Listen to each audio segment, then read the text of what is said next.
Hello, friends. Welcome once again to this live class. I promised to go live this morning by 9 a.m. to discuss the bearing. And this is basically to help the WAEC students to do well in their forthcoming examination, as this bearing is a popular topic in WAEC and even NECO examination. Remember, if you are new here, try to subscribe to my YouTube channel so that you'll be notified anytime I upload a new video. So I'll wait for like a minute to see if people will join before I kick off in earnest. Okay, so when you talk about bearing, what should come to your mind? When bearing is mentioned, we say that bearing is just a way. Bearing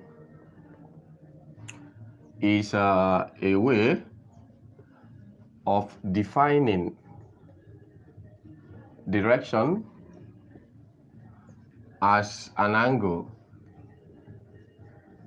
measured clockwise from the North Pole. So bearing is just a way of defining direction as an angle measured clockwise from the North Pole, or measured from the North Pole in a clockwise direction. That is just bearing. When you use it's a way of defining direction of as an angle, or is a way of defining angle as a direction. When you use direction to stipulate, or when you use angle to stipulate a direction, you are talking about bearing. Okay, a way of defining direction as an angle.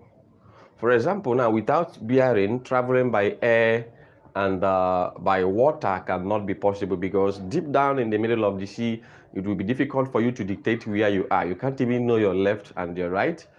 The pilot up there in the air cannot be able to know his direction without bearing. So bearing helps a lot in defining direction as an angle. With bearing, traveling by air and water are possible.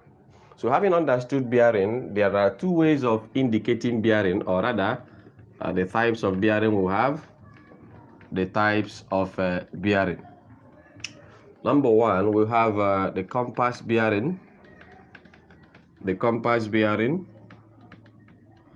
And number two is a 3-digit bearing. 3-digit bearing. If you don't call it the 3-digit bearing, you can still call it the 3-figure bearing. So bearing is a way of defining direction as an angle measured clockwise from the North Pole. And there are two types of bearing, the compass bearing and the 3-digit bearing. So we shall take them one after the other and discuss. Okay, so the compass bearing and the 3-digit bearing. So when you talk about the compass bearing, what should come to your mind? The compass bearing.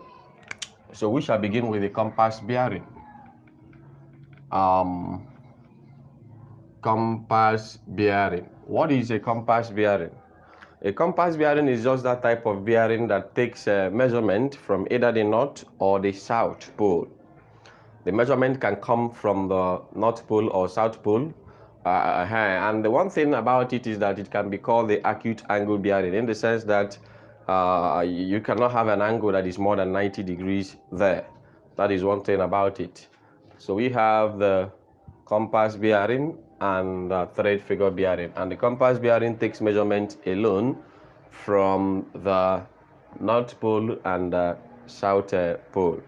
Now supposing, look at these examples, you can have north 50 degrees east, you can have south 20 degrees west, you can have north 30 degrees west and south 40 degrees east.